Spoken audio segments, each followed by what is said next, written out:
ute i Tågarp.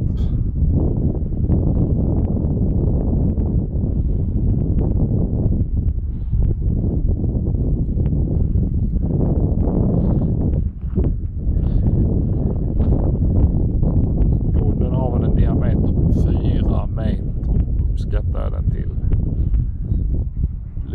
Litet skåp bredvid. 2 gånger 3 meter. 2,5 meter högt. Jag vet inte om man kan uppfatta bruset.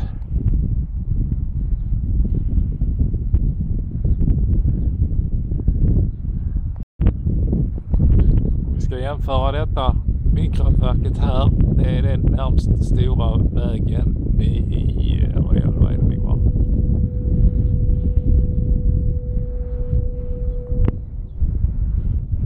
Jämför man dem med de som ligger lite längre norrut,